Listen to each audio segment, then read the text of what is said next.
Olá pessoal, eu sou o Rodrigo Luceno e vamos dar início aqui ao nosso primeiro episódio do podcast do Rotina Contábil. Eu sou empresário contábil e analista do Sebrae. Vamos aqui trazer experiências, trocar ideias, principalmente sobre o âmbito da gestão empresarial. E hoje o nosso episódio, nós vamos trazer aqui o tema, o fim do mito do empresário herói. Bonito. Bem, eu sou Rafael Lucena. Atualmente sou secretário municipal de Fazenda da cidade de Imperatriz, empresário contábil, atuante também como perito contábil em muitas causas judiciais.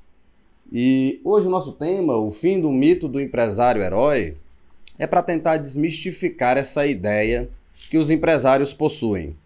Por que eu tenho que fazer tudo sozinho? Quem disse que eu vou dar conta de fazer tudo sozinho? E aí, nada melhor do que a presença do meu ilustre irmão gêmeo, Rodrigo, consultor do Sebrae há tantos anos. Analista, bonito. Não é consultor, não? Eu trabalho como consultor, mas o termo correto é analista. Consultor é de fora. Ah, tá certo. Pois muito bem, o homem já trabalhou com muitas empresas, acompanha o dia a dia dos empresários e identifica nessas situações que me parece quase uma doença em termos de empresários que estão em duas situações particulares. E me corrija se eu estiver errado. Eu imagino que todo empresário que começa a ter um boom de crescimento, ou então aquele que está herdando um negócio já feito, que funciona, parece que ele sempre passa por isso.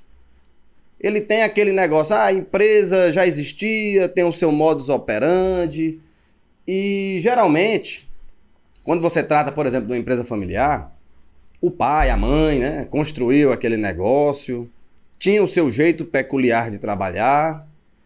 E aí quando o filho, outra geração, o mercado modificou, o consumidor modificou. Então tem aquele choque inicial. E muitas vezes essa pessoa que está ali herdando entra neste conflito. O que fazer? Tenho que centralizar tudo em mim, tomar as decisões sozinhas? Como é, Rodrigo? Você que sai visitando tantos empresários, como é exatamente esse primeiro choque? E o que exatamente você, com sua expertise, faz quando chega? Você escuta ou já chega logo dando uma ordem no cara? Cara, isso aqui tá tudo errado. Então, na verdade, se nós formos bem pensar, a maioria dos negócios, principalmente na região norte e nordeste, eles são negócios familiares. O que é isso, no final das contas? Nós estamos falando de um negócio que passa de pai para filho. E a forma como o pai trabalhava é a forma que o filho espelha para continuar a condução do negócio. E isso ocorre não somente no meio urbano, a gente enxerga isso também no ambiente rural. Então veja só, um dos grandes movimentos que ocorrem nos processos de consultoria é detectar os pontos de melhoria que aquele negócio possui. E na maioria das vezes você tem vários pontos. Por quê?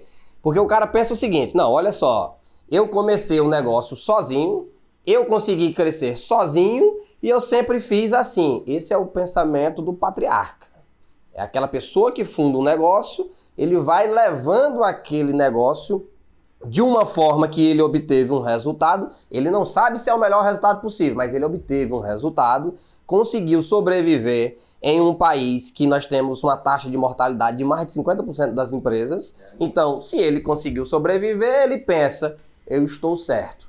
Em parte, ele está correto, ele está certo, ele sobreviveu. Ele sobreviveu à selva, né? Ele conseguiu passar por esses 5 anos ali, digamos, que é o período de maturidade e estabilidade de um empreendimento. Mas nós não sabemos se ele está na sua plenitude, se ele está trabalhando e alcançando os resultados que ele conseguiria alcançar se estivesse na sua plenitude. Então perceba que o pai transfere isso para o filho, para a filha, né, para aquele que vai dar a condução do negócio, e ele vai perpetuando um modus operandi. E aí o que isso implica? Implica em um não aperfeiçoamento. Implica numa continuidade. E como Heráclito, né, um filósofo pré-socrático, já dizia... Você gostou? Gostei. Pesquisou ontem, não foi? A única coisa permanente é a mudança. Então, o que fez um negócio dar certo até ontem não quer dizer que vai funcionar para que ele continue dando certo amanhã. Mas aí não tem o perigo do tecnicismo, não? Então, por exemplo, o filho, geralmente inexperiente, entrando, E é mais fácil, né, de fazer assim uma espécie de julgamento sobre a administração quando você está de fora. Você não tem ali a vivência das dores, não participou da construção, não enfrentou aquelas situações.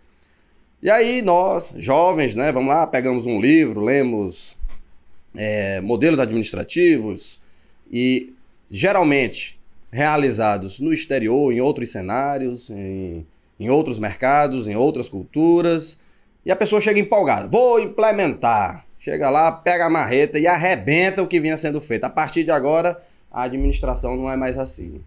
Aqui a gente tem que ter uma liberdade, os funcionários têm que poder ter decisão, participar das decisões da empresa. Antigamente tudo ficava centralizado só numa pessoa, não vai mais ficar. Eu tenho que ter aqui um ambiente em que todo mundo tá descontraído, para não estressar, para aumentar a produtividade. Isso sempre funciona mesmo, ou cada caso é um caso.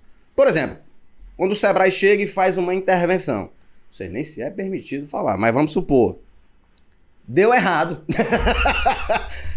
Não diga isso, não diga isso, Sebrae dá sempre certo. As técnicas administrativas. Existe, sim, uma espécie de levantamento nesse sentido, em que apresenta, rapaz, moço, o modelo anterior funcionava. No modelo de negócio, seja rural, seja numa pequena empresa ou numa média empresa, o modelo arcaico e, assim, intuitivo, funcionou. Quando eu tentei e organizei, o negócio esculhambou, parou de dar errado. Ou sempre deu errado e eu não sabia.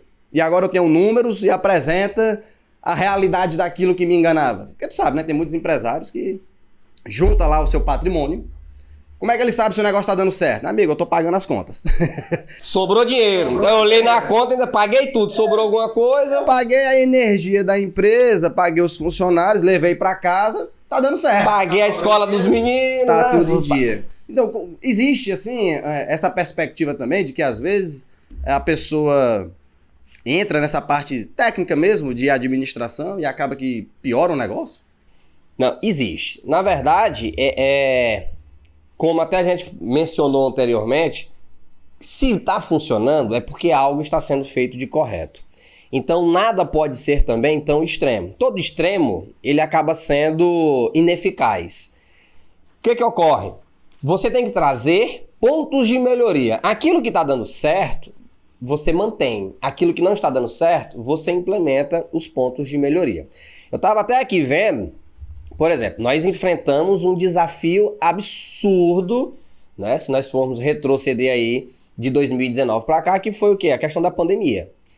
De 2017 até 2022, apenas 37% das empresas que abriram permaneceram abertas. 37%. Então nós estamos falando aí de... Brasil ou Maranhão? No Brasil. Nós estamos falando aí de praticamente 70%. Estou arredondando para cima, né? Praticamente 70% de taxa de mortalidade dessas empresas nascentes em 2017. Claro que esse não é o normal. Nós tivemos, né, um processo catalisador de fechamento de empresas que foi o quê? Que foi a pandemia. Então aquelas que eram mais ou menos estruturadas se sustentaram de maneira com dificuldade. Mas aquelas que não tinham nenhum tipo de estrutura, ou seja, que vai muito vendendo o almoço para comprar a janta, não conseguiram sobreviver. E isso reflete o quê? Esse número reflete justamente que a maior parte dos negócios, eles não estão bem estruturados. Aí tu traz um ponto importante. Beleza, Rodrigo. Tecnicismo, você traz teorias revolucionárias, nós estamos aí na plenitude de home office ou trabalho presencial. Agora tem a discussão da redução da jornada de trabalho, da escala de 6x1. Toda hora surge alguma coisa diferente. E eu não vou entrar nos aspectos... Eu já ia dizer, vai mexer no vespeiro? Não vou tocar nesses aspectos.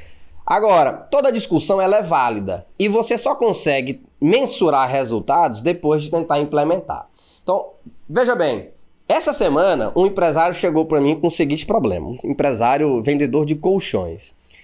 Ele já chegou taxativo, sentou na minha frente, pediu lá Ele já tinha decisão. Ele já tinha decisão, ele já sabia qual era o problema. A consultoria não era bem uma consultoria porque já estava definido queria, o que fazer. Resolve minha vida porque meu problema é esse. Tranquilo, escutei, ele foi falando, e ele já chegou convicto. O meu preço tá errado. Porque eu tô vendendo e não tô conseguindo pagar as contas. Não, tranquilo. Anotei aqui, ponto de partida, meu preço tá errado. O que você faz? Vamos escutar, me conte. Como é que é seu negócio? Você compra de onde? Você compra por quanto?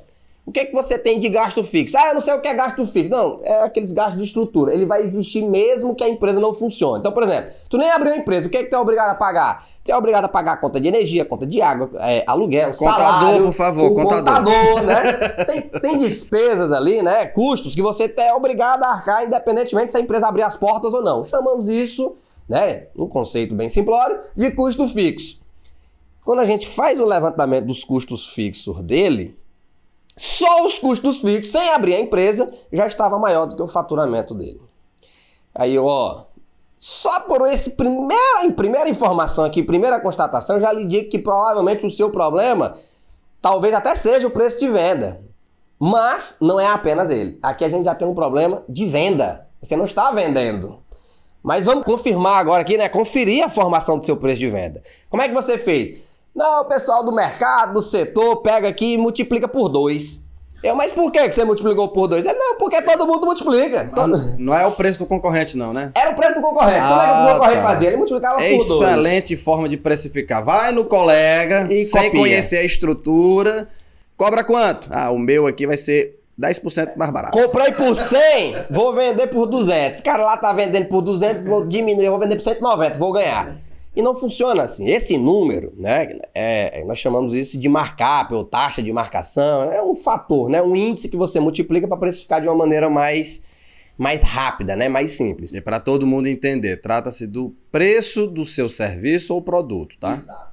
E o que ocorre? Para você chegar neste fator, você tem que levar em consideração a sua estrutura de custos, a sua necessidade, né, e desejo de lucratividade. Em outras palavras, o número do Rodrigo, por mais que nós dois tenhamos um serviço contábil, o número do Rodrigo pode ser maior ou menor do que o número de fator de multiplicação do Rafael.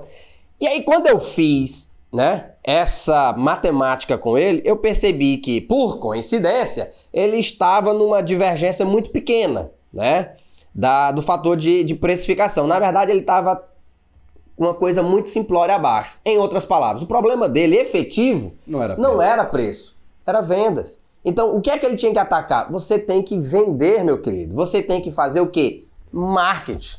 Você tem que traçar estratégias de vendas, aumentar uma comissão para melhorar a questão do vendedor, de repente um vendedor externo. Em outras palavras, perceba que quando o Sebrae vai, e assim como, né, demais instituições que prestam apoio a micro e pequena empresa ou empresas de médio e grande porte, a primeira coisa é detectar qual que é o real problema daquele empresário. Por quê? Porque naquela sua situação de leigo, na condição de leigo, muitas vezes você pensa que o seu problema é mas na verdade é outro. Apenas as consequências é que você faz com que você pense que o seu problema é aquele. Como neste caso do empresário vendedor de colchão. O preço dele estava adequado.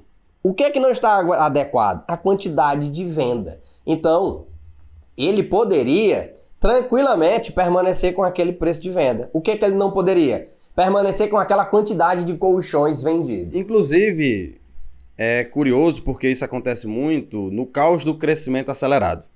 O que é o caos do crescimento acelerado? A empresa começa a crescer mais do que o empresário havia projetado na sua cabeça. E é bem interessante isso, que ocorre com certa frequência. E aí você começa a vender, quando você percebe, você já não tem mais controle de nada. Eu tô até surpreso com o caso, por quê? Ele estava precificando, então ele tinha os custos.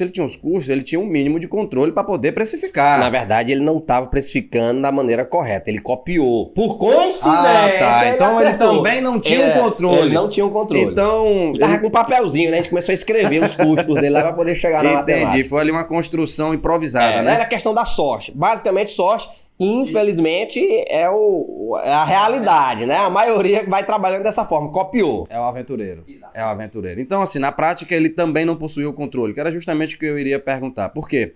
Se fosse o caso dele estar precificando da forma correta, então ele teria já algum controle para poder chegar até esse preço. Então, na verdade, a situação dele ainda é pior. Então, considerando que isso foi uma coincidência do preço dele não estar errado... Sim. E aí, mandou o homem começar a fazer o quê? Não, peraí, amigo, vamos começar a anotar. Outro deixou, segue. Não. Vamos passar logo pro problema das vendas. É porque aí quando você vai fazendo essas simulações, você vai chegando no seu fator, né, de taxas de markup.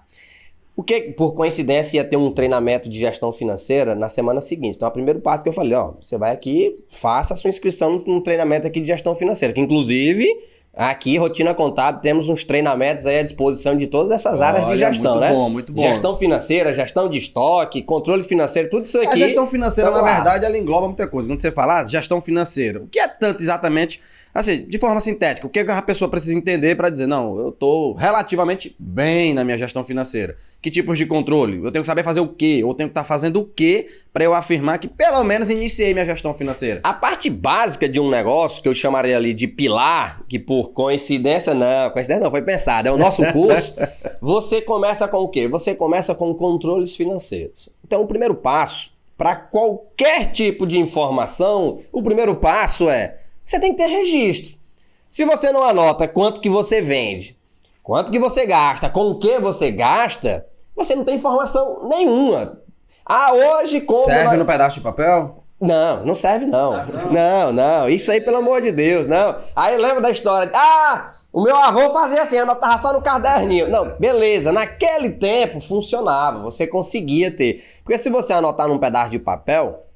Você vai ter simplesmente uma informação muito simples, tá? Você não consegue tomar decisões. E o trabalho que você vai ter para extrair informações vai fazer com que você desista de buscar essa informação. Porque toda vez você vai ter que somar, filtrar... E o erro, né? A probabilidade de você, inclusive, errar na hora dessas somas é imensa. Então, assim, se nós estamos tentando melhorar, não vamos ensinar nunca que você tem que fazer a anotaçãozinha no caderno. Nem para aquele que não tá anotando nada, o microempreendedor individual. Não. Até porque, para e pensa.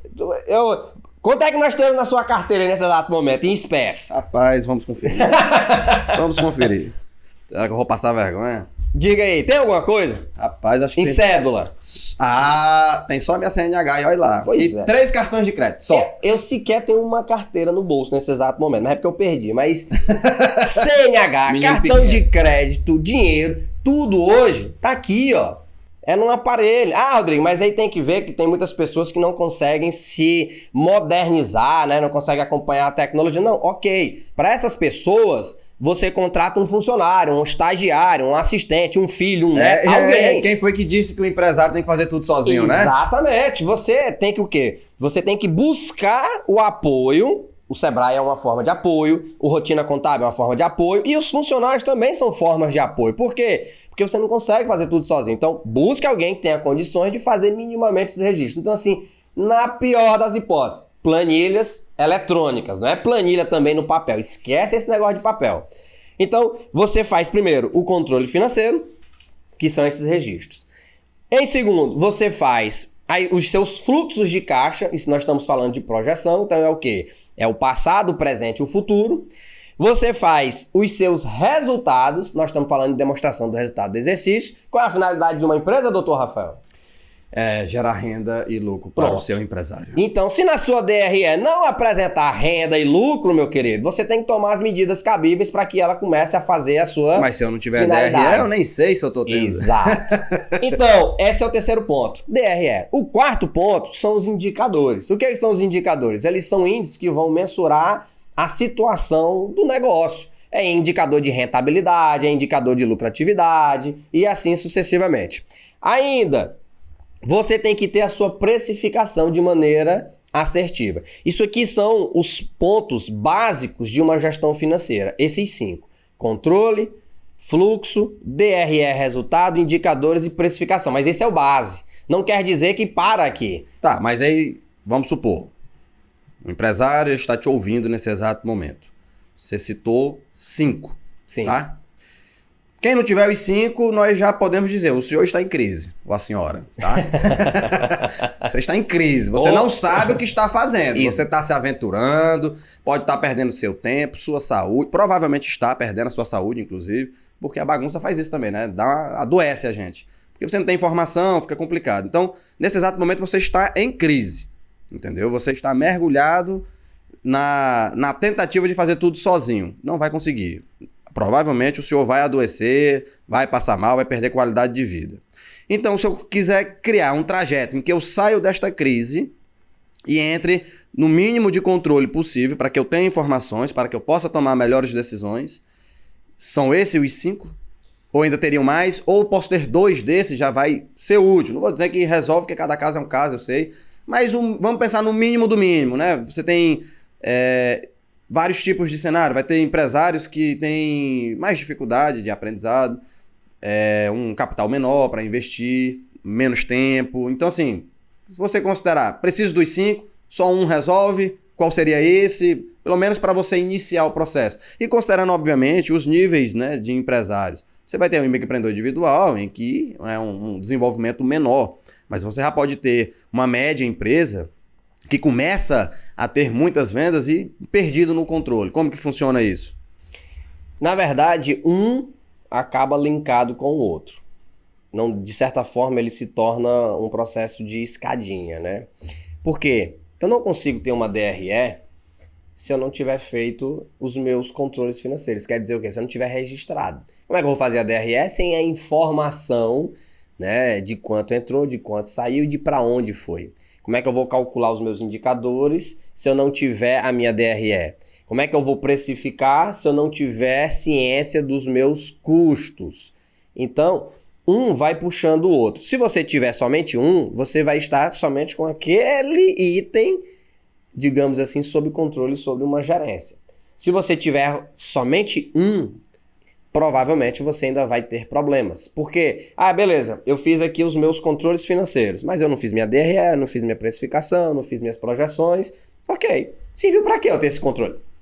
Pelo menos é só para saber se não tá trabalhando à toa. Então não tá tendo alguma coisa, não dá para saber? Não dá. Porque o controle, no final das contas... Eu tô tentando ajudar, hein? Vocês vão ter que estudar, não tem pra onde correr. Não tem pra onde correr. Você tem que fazer, né, gradativamente, um a um. Primeiro você faz os controles, você faz suas projeções, a partir de suas projeções você faz a sua DRE, a partir da sua DRE você calcula os seus indicadores.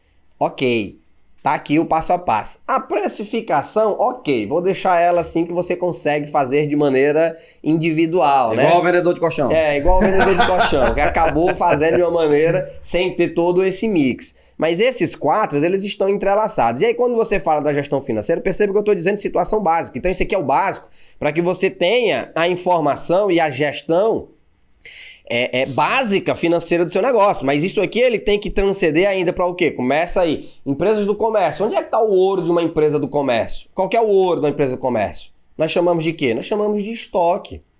Então, se você não tem uma gestão de estoque, você também tem ali uma fonte imensa de possíveis problemas que pode te arrastar. O estoque pode te elevar, mas ele pode também te arrastar. Então, gestão financeira, o básico é aqueles, mas aí você começa a trazer os outros pilares que também são necessários. Como o quê? A gestão do estoque. Paralelo a isso, a parte da tributação. Por quê? Porque um vai influenciando no resultado dos outros. Então, perceba que, por mais simplório, né, que seja o empreendimento, ele tem que começar a construir o seu alicerce. É de pequeno que se organiza, é de pequeno. Eu pensei que ia dizer que se aprende. Eu quis fugir da fala do filme. Rei Leão, né? Oi? É de Rei Leão, né? É de pequeno que se aprende? Não. Errei? Isso é Denis o Pimentina, né? É verdade, senhor Wilson. Tá certo. Mas é de pequeno que você começa a formar um negócio. Inclusive, é tão de pequeno que você começa a trazer esse pensamento que surgiu, por exemplo, hoje o que nós chamamos de empreendedorismo na escola, né? De educação empreendedora. Porque você começa a disseminar esse conhecimento desde a base, desde a infância. Então você vê países de primeiro mundo como os Estados Unidos, ele ensina educação financeira para as crianças na escola. Por quê? Porque nós temos hoje as universidades, tá? Todas elas formando. Você tem aí, ó, profissional aqui de marketing, profissional de comunicação social, de jornalismo, odontólogo, médico, advogado. Então, essa galera toda sai perita em exercer a sua atividade, mas sai zerada no quesito gestão empresarial. E aí você vê muitos médicos com problemas financeiros e você pergunta, como pode uma pessoa com uma remuneração tão elevada ter tantos problemas financeiros? Porque não tem a base. Você tem que começar desde pequeno, que o quê? Quando a gente fala de controles financeiros, de fluxo de caixa, é para todo mundo, pessoa física, assalariada. Você ganha um salário? Eu diria que começa na pessoa física, né? Porque você pega as pessoas endividadas, super endividadas, com muitas dívidas, e você começa na pessoa física. E essa pessoa se torna empresário, e ele vai só carregar o mesmo problema, o mesmo descontrole para a pessoa jurídica. E aí vira a bola de neve. Por quê? Peraí. Se você começa, dona de casa, você começa estudante, estagiário, bolsista, todo mundo. Meu amigo, se você tem a sua fonte de renda, você começou a ter renda, você tem que começar a fazer seu controle. Enquanto você está sendo sustentado, você é controlado por quem te sustenta. Porque tu só vai gastar o que o cara bancar. Mas a partir do momento que você começa a obter renda... Ou gerir renda, ou gerir algum tipo de renda. Tem pessoas que vai fazer como, a gestão, por exemplo, né? a mesada. Sim. Tu lembras? Olha só, pra ver como é que são Gostei as coisas. da conjugação, vai.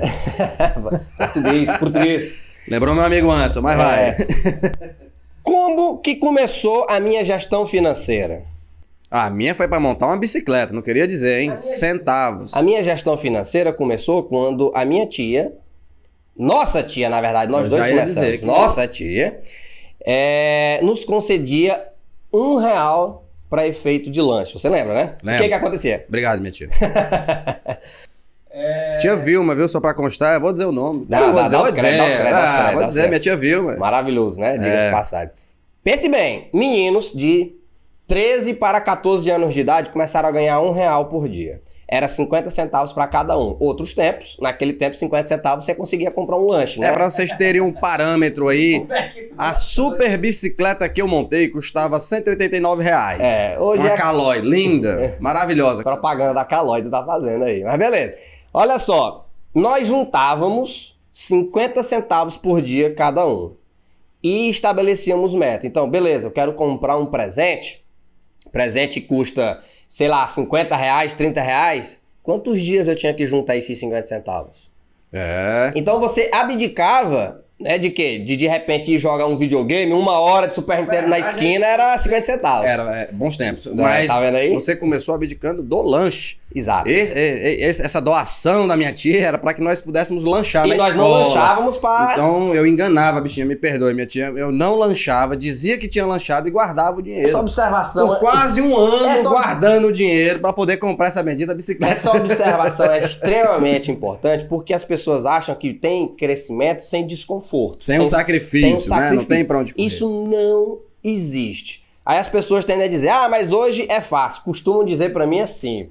Eu fui menino criado por vó, que eu não coloquei o pé, né, descalço no chão. As pessoas não sonham o que aconteceu. Deve ser a roupa, será? Deve a lataria. Lembra do antes? Sim. É a lataria. Porque, olha só, peraí, meu amigo. Eu não lanchava, 1,80 m, pesando 58 quilos. Imagine aí como era. Por quê? Porque eu tinha uma prioridade. Eu queria juntar aquele volume de recurso para conquistar o meu objetivo.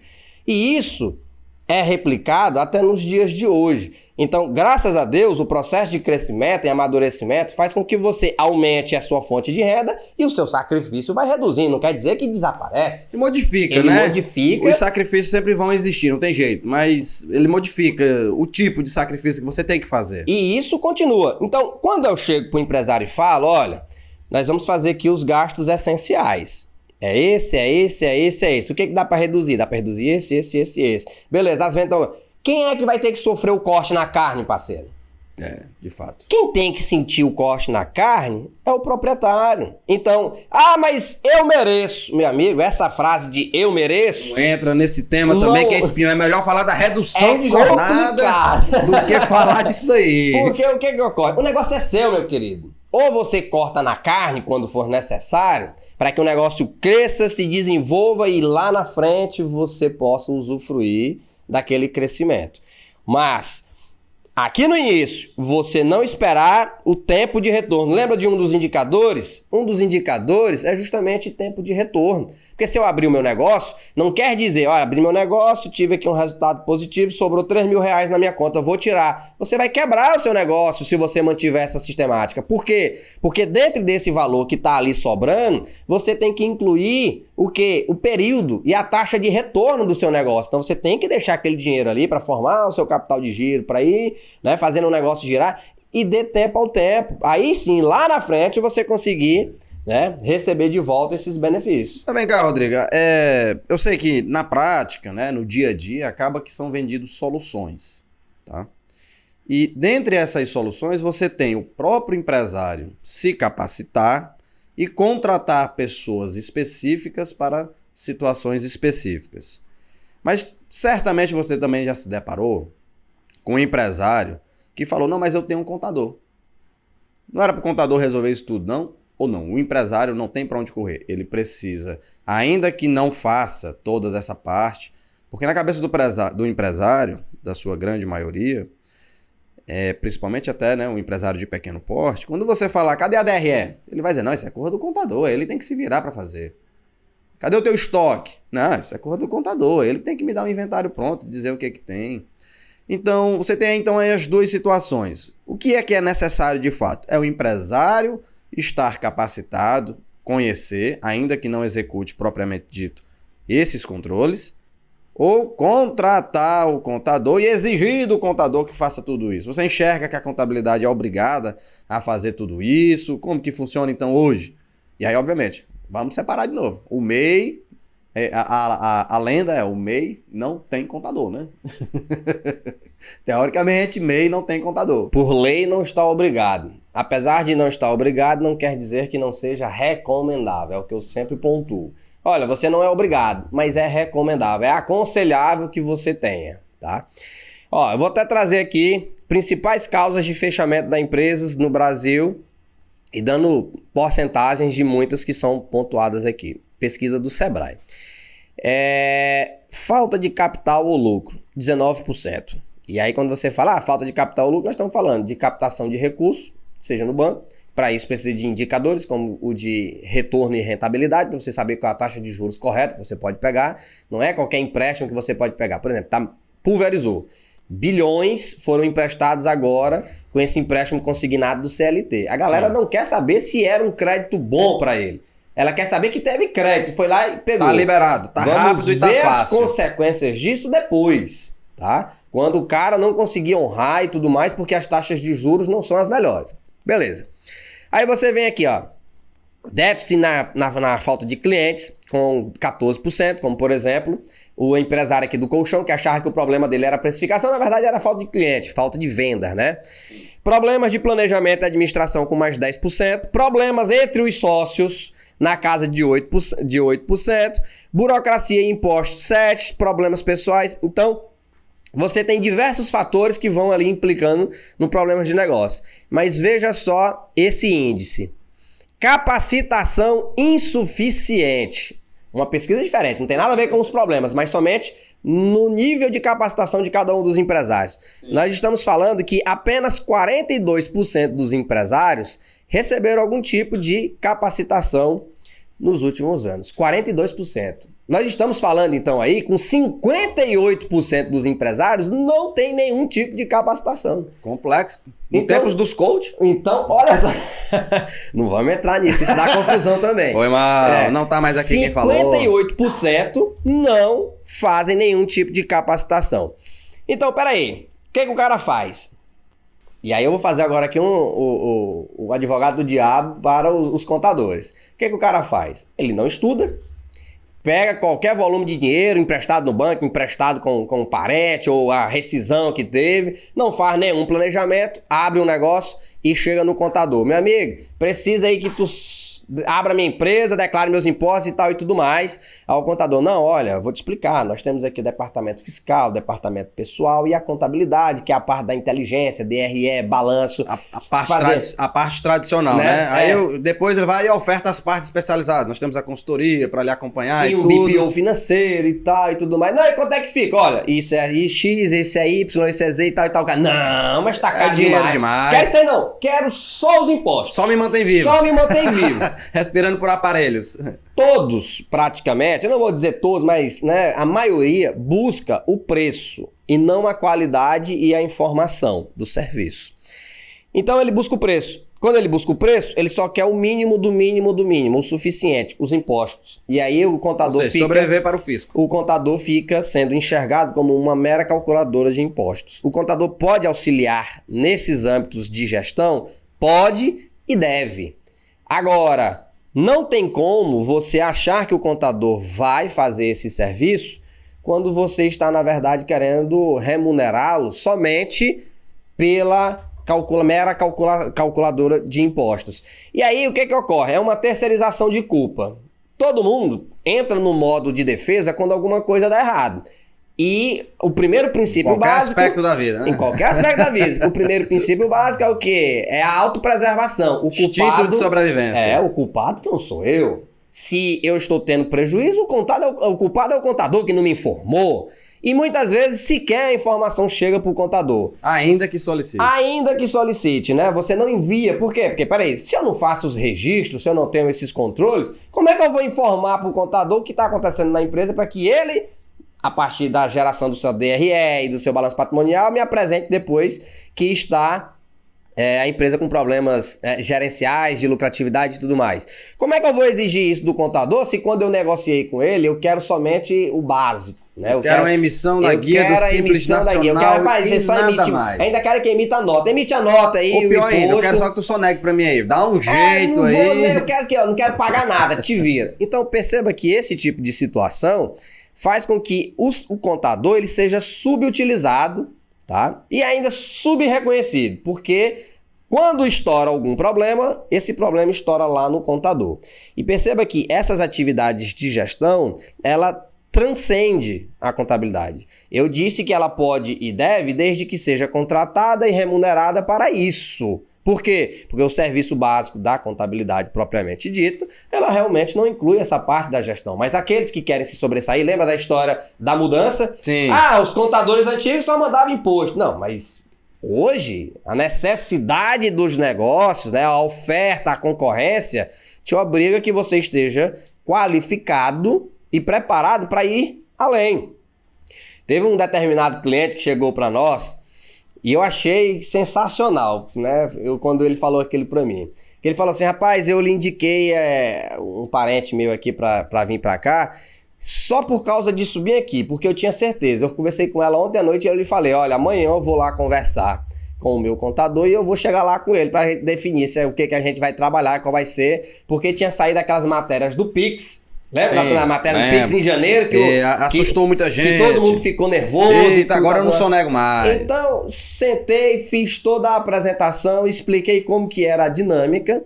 E aí ele só olhou para a esposa e disse, rapaz, é por isso que a gente te indicou ontem. E aí ele ainda vai além, aí ele vem e coloca, não, vamos falar aqui de holding patrimonial, né? Vamos fazer aqui de offshore. Então, poxa, quando você começa a falar dessas coisas e o cliente tem a resposta, sim, ele fica satisfeito. Então, perceba que você, enquanto profissional contábil, tem que estar qualificado e preparado para isso. E o empresário tem que também estar preparado para remunerar por isso. Porque se ele não paga o contador para fazer isso, ele teria que pagar um funcionário. Se ele não pagar o funcionário... né? Exato, alguém para auxiliar na gestão da empresa. Nós dois acabamos ficando, de certa forma, confortável com isso, porque nós somos formados em administração e contabilidade. Tá vendo, né? Pode me contratar como administrador ou como contador. Fica à vontade. E mestrado em contabilidade e administração. Mas isso foi uma visão que nós tivemos lá atrás, que nós já sabíamos que haveria essa necessidade. É um casamento muito forte, né? E aí, só para finalizar nesse aspecto da gestão, se você não tiver o contador contratado para fazer isso, ou um funcionário habilitado com condições de fazer isso, quem tem que fazer isso? O empresário.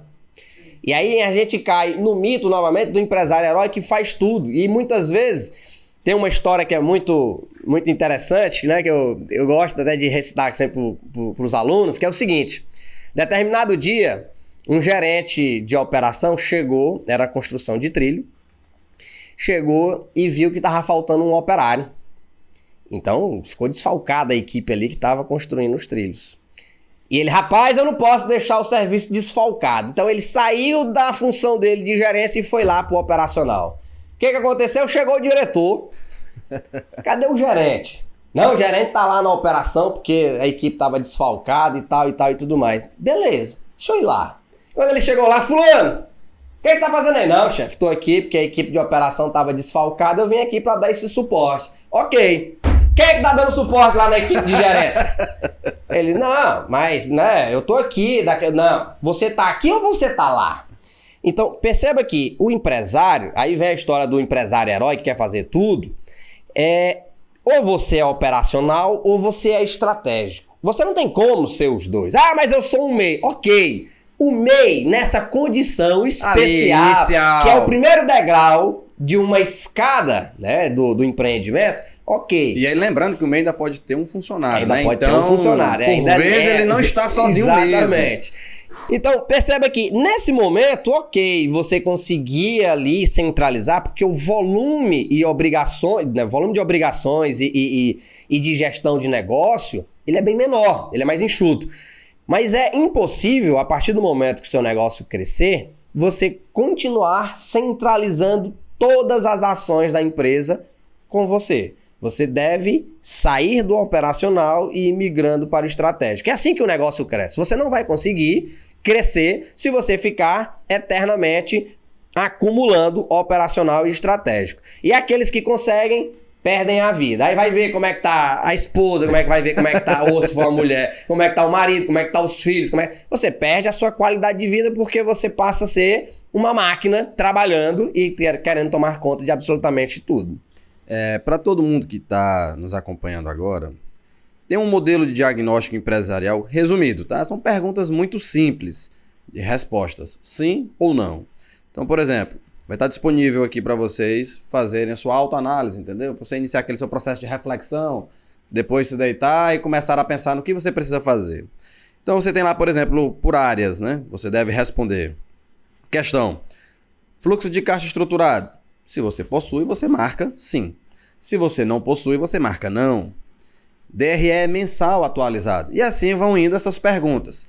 Quando você termina isso aqui, que é bem simples de você responder, você sozinho vai ter ali o princípio de um diagnóstico. Você vai começar a entender o que é que está faltando para você começar a ir atrás. São perguntas simples e objetivas em apenas 4 áreas: financeira, operacional. Aí você tem ali que eu misturo, comercial / pessoal e a função estratégica. Todas essas perguntas são de sim ou não. Se você marcar tudo aquilo que você marcar como não, aí você já sabe o que é que você começa a ter que buscar. É um modelo inicial que vai servir para todo mundo que estiver mergulhado naquilo que a gente chama de crise. Que a crise você está fazendo tudo sozinho, você está crescendo e você não tem controle. Você já percebeu isso. E como é que você percebe isso? Falta saúde, falta tempo e parece que você sempre está atrasado. Impressionante, você sempre está atrasado. Terminou o dia, você sente por muitas vezes que foi improdutivo, porque você não fez o que tinha para fazer. Mas se alguém chegar para você e perguntar o que é que você tinha para fazer, você vai soltar um punhado de situações que não necessariamente eram prioridades para aquele dia, mas você ainda não tinha planejado o seu próprio dia. Então daí você começa a mergulhar nessa coisa, é um tsunami mesmo, que afoga todo empresário e até às vezes a sua pessoa física, tá? O prestador de serviço natural. Tudo isso parte de um simples controle. Então comece com o seu diagnóstico. Apenas reconheça. Sim, possuo isso, não possuo aquilo. Aí no que você tiver não, você vai atrás das soluções. E basicamente, né, quando você vai desse princípio de sair da crise e entrar no controle, basicamente, você tem aí 2 situações. A primeira delas é reconhecer: eu não estou sozinho e não preciso fazer tudo sozinho. Então você vai se capacitar, em primeiro lugar, para você entender aquilo que você está fazendo. Ah, mas eu vou contratar um administrador, um consultor ou melhorar minha contabilidade. Ainda assim, você precisa entender do que está acontecendo. Eu realmente não consigo não recomendar que a pessoa entenda daquilo que é o negócio dela. Não tem como, ainda que você tenha um profissional. O mínimo e o básico você precisa realmente compreender. Vai te tornar um empresário melhor e você tomará melhores decisões. Então você vê que este perfil, na verdade, é reconhecer: eu não estou sozinho, não preciso estar sozinho e eu não preciso fazer tudo sozinho. Sua principal função é pensar. Mas para pensar, você precisa de dados para tomar a melhor decisão. Essa é a sua função como dono da empresa. Essa é a sua função como herdeiro de um negócio. Você precisa conhecê-lo. Para conhecer, você precisa das informações. E tendo as informações, você conseguirá tomar boas decisões. E esse processo, que é um parto em algumas situações, alguns são em cirurgia sem anestesia, porque dói. Quando envolve... Quando é você sozinho... Toda a ruptura, né? Toda mudança... Porque assim, você mudar você mesmo, você se transformar, aceitar que você precisa melhorar, já dói. Mas quando você precisa aceitar isso em você e convencer um sócio, convencer um irmão, um pai, uma mãe, um filho, porque às vezes é o contrário, tá? Tem uns filhos aí que é o pai que sabe, está atualizado, faz o controle, mas o filho não está preparado para assumir. Aí bate até o desespero no pobre do pai, né? E aí é um problema. Se a gente for falar, mais um probleminha aí, né? Mais um problema geracional. Exato. Recebeu tudo na mão. Tá pronto? Acha que tá tudo tranquilo. Não, segue a vida, né? Exato. Meu pai dá conta, vai deixando. A minha função é gastar, meu pai é ganhar. Então, você tem esses cenários em todos eles. E não vai passar por...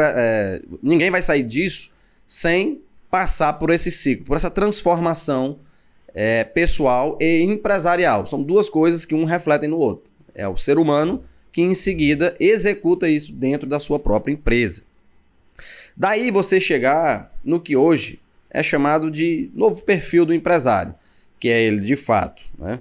Ele enxergar que ele está no topo da cadeia, na hierarquia, do comando do negócio e que ele tem a função estratégica. E para que ele tenha essa função estratégica, não é possível ocorrer sem que ele tenha processos claros, equipe e qualificação. Não tem como fugir disso. Seja empresa pequena, média ou grande. Em que o proprietário ou o responsável, ele acumula as funções assim obscenas, em que você deveria, na verdade, delegar. Desde a fazer um mini requerimento ou alguma coisa bem operacional até a principal decisão. Ele centraliza tudo. Não tem ali o seu staff, não tem ali uma equipe, não criou ainda os processos, ele também não consegue enxergar que precisa fazer essa mudança, essa transformação. Então, quando eu vejo tudo isso, e esse é o motivo hoje que a gente quis conversar sobre isso, o fim do mito do empresário herói, é para dizer para você que nos escuta hoje que você precisa fazer um diagnóstico pessoal, um diagnóstico de sua empresa e a partir daí você começar a buscar e enxergar as melhores soluções. E ela, impreterivelmente, passará pela sua qualificação e pela montagem da sua equipe, de acordo com as suas necessidades. Então, encontre suas necessidades para você ir verificar o que exatamente você está precisando. Eu vou deixar aqui também, tem para vocês, uns modelos. Vou até perguntar para o Rodrigo, prometo que eu vou te fazer essa última pergunta. Existe muito, né, na literatura, da administração, da gestão, diversos sistemas, diversas ferramentas.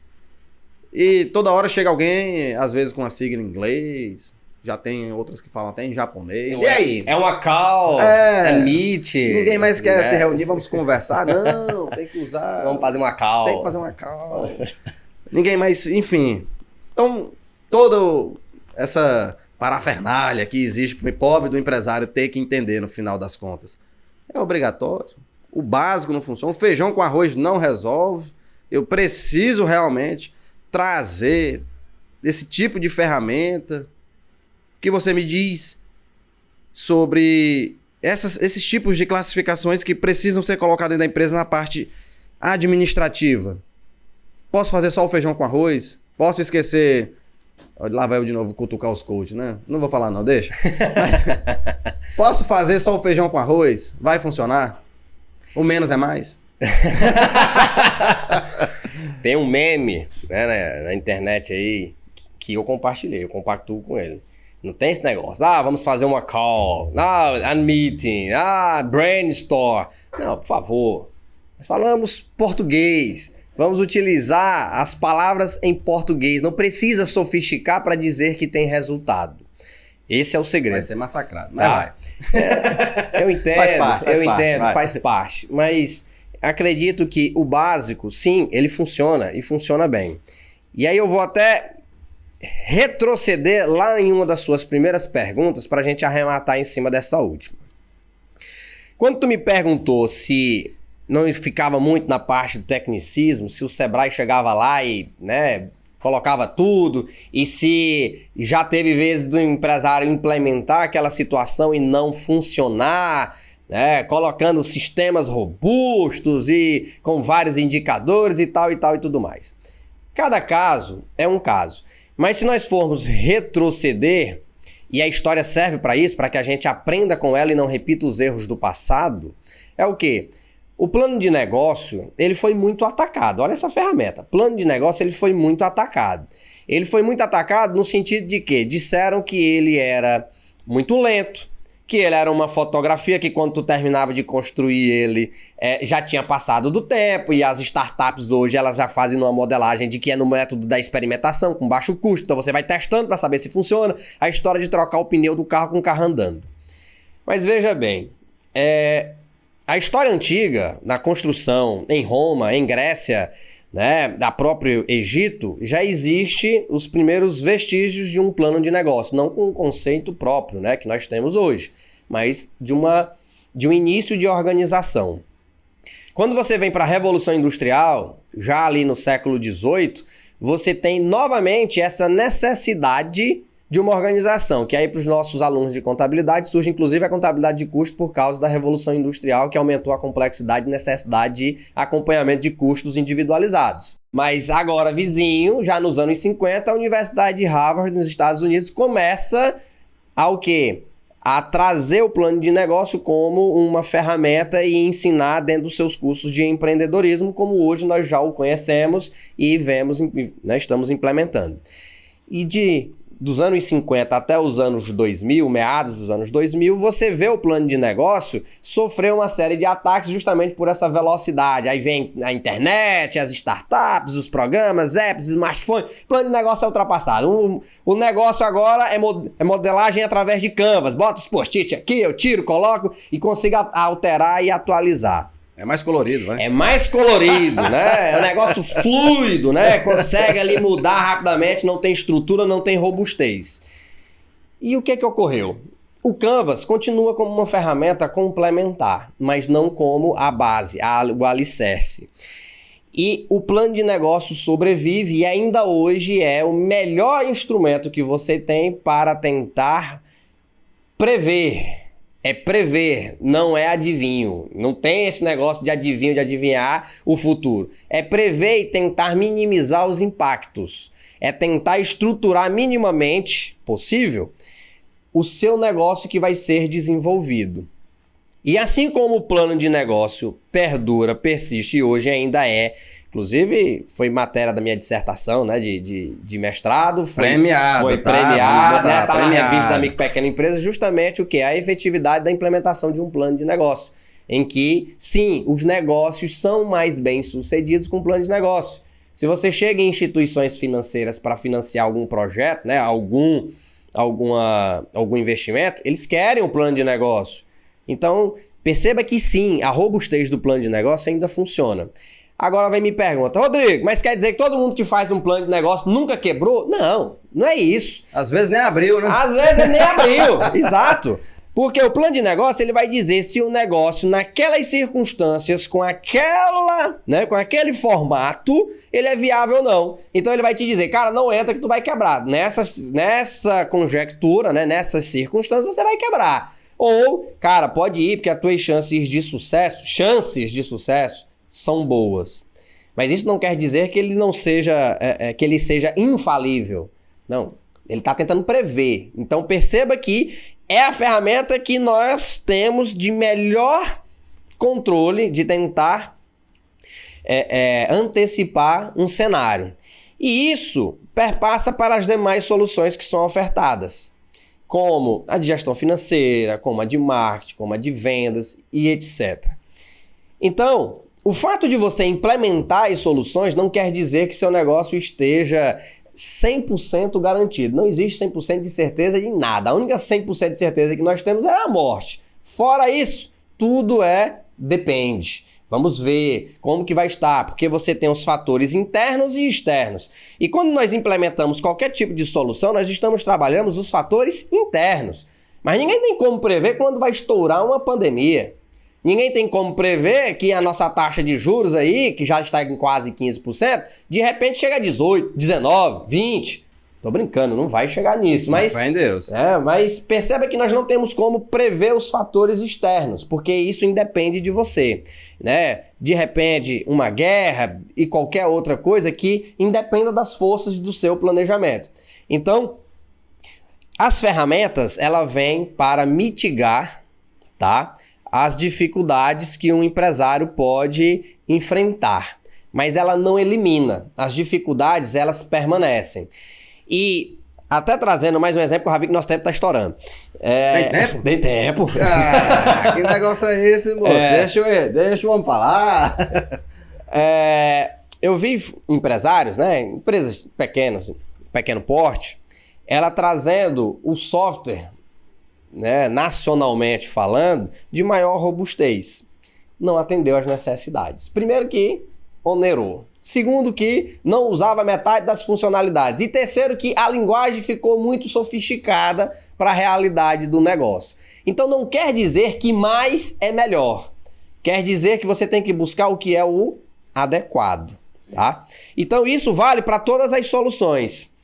Vale para a forma como você vai gerir as suas finanças. Muitas vezes você não precisa de um sistema robusto. Basta o seu celular, se você faz tudo aqui no seu aplicativo. Você tem ferramentas gratuitas, você tem ferramentas com preços mais acessíveis. Então, tudo que você vai buscar, você tem que buscar de acordo com a realidade do seu negócio e que atenda às suas necessidades. Não quer dizer que as necessidades do Rafael foi atendida pelo software X, que as necessidades do Rodrigo também vai ser atendida. Então, não existe essa de que tem que ser o melhor, tem que ser o mais sofisticado, tem que ser o mais caro. Não, tem que ser o adequado. E aí, quando entra no conceito, é de que o pouco, o básico, muitas vezes é muito e o suficiente. Então, isso depende da realidade do seu negócio. É a complexidade, é a robustez e as suas expectativas que vai direcionar qual o nível de solução você deve buscar. Rapaz, diga aí se é ou não é maravilhoso ouvir um homem com muita experiência, muitas palestras. Meu irmão, meu ídolo. Senhores, você gostou desse rapaz? Eu gostei, não vou mentir, eu gosto. Nós gravamos um curso, tá? Ele se chama Administrando Sua Empresa. Esse curso, ele foi pensado e idealizado por causa de dificuldades que nós encontramos no dia a dia. Nós nem mencionamos, mas a CUTS é jovem, mas tem mais de 20 anos de experiência, tá?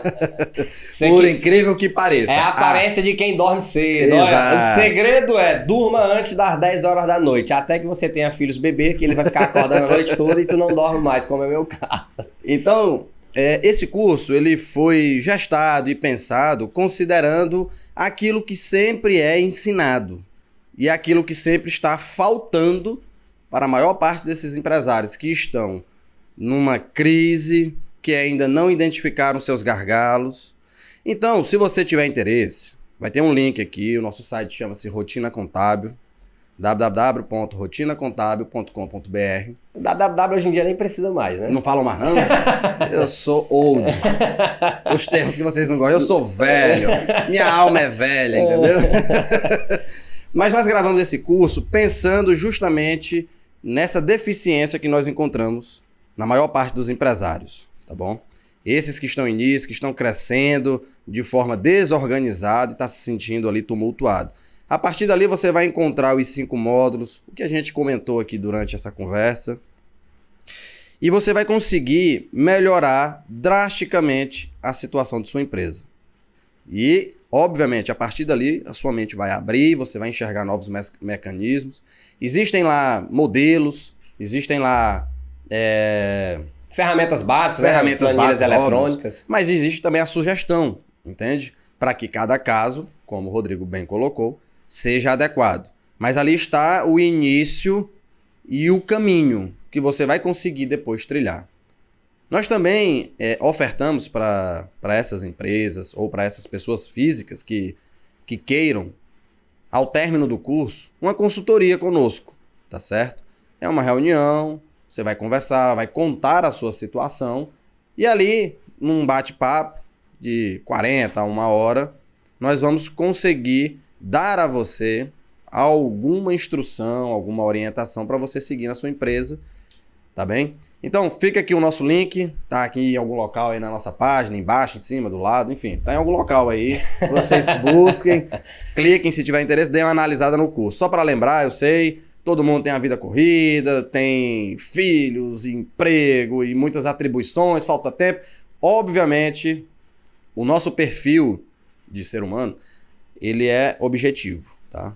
Então, o curso é rápido, o curso é direto na prática, não tem como não ter teoria, tá? Não tem como você fazer algo que você desconhece. Então, existe sim uma parte teórica pequena, o mínimo possível, mas tem uma parte pequena teórica. E em seguida, este rapaz aqui, ele vai apresentar como fazer. Então, ele abre a planilha que você também vai abrir na sua empresa e vai preenchendo. E você vai ver como ele faz e você já vai fazendo na sua, entende? É como se ele estivesse ali ao seu lado. Basicamente, é o que você vai sentir. Então, você vai abrir sua planilha, vai construir o seu estoque, vai precificar o seu produto, vai parar de ir na empresa de colchão vizinha, perguntar o valor, o preço que tá. Gostei. Entendeu? Então, tá aqui o link. Conheçam, fiquem à vontade. Pode seguir a gente. Mas é o nosso IG mesmo lá. É Rotina Contábil. Não, mas tem um underline. É, Rotina Underline Contábil. Olha, Rotina Underline Contábil. Só para constar, Rotina Contábil é uma marca patenteada. Registrada. Existem outras pessoas utilizando, mas tá em processo de tirar isso, não tá? Já. Vai resolver isso, né? Vamos, já entramos com a comunicação extrajudicial. Não Então, tiraram, mas no futuro, quando você digitar, não vai ter perigo, só vai ter a gente, eu acho. Mas agradeço pela paciência, por ter nos ouvido. Pode continuar nos seguir, porque esse aqui é o primeiro, mas haverão diversos temas, sempre voltado para o lado empresarial, para a área de tributação, para o que vem acontecendo no mercado como um todo, ok? E agradeço. Muito obrigado. Rodrigo, vai, fecha aí, que você é bom. Então, pessoal, a gente agradece a participação. Mantenham-se aí acompanhando os nossos podcasts. Esse foi o primeiro. Não fala a periodicidade não, que tu não definiu. Não vem me dizer que semana que vem tem outro não, que depois não tem. A gente vai trazer aí de várias vertentes, pessoal. A ideia é que a gente consiga trazer sempre as temáticas relevantes, aquilo que no dia a dia vem impactando. Por exemplo, como a do Pix. Vamos trazer também aí que tá, né, palpitando aqui, o nosso secretário municipal vai falar sobre essa parte de arrecadação, que tem gente mais esperando que eu fale, me deixa ir acumulando. Mas vamos aí seguindo temáticas, podem mandar sugestões, inclusive, de temas que vocês gostariam que nós abordássemos, para que a gente pudesse aqui estar aí debatendo e trazendo para vocês o que mais de relevante tem hoje aí no mercado, nesse mundo empresarial, beleza? Pessoal, obrigado aí pela presença de todos e esperamos vocês aí no nosso próximo programa. Falou, bonitão. Valeu, cheiro. Até mais.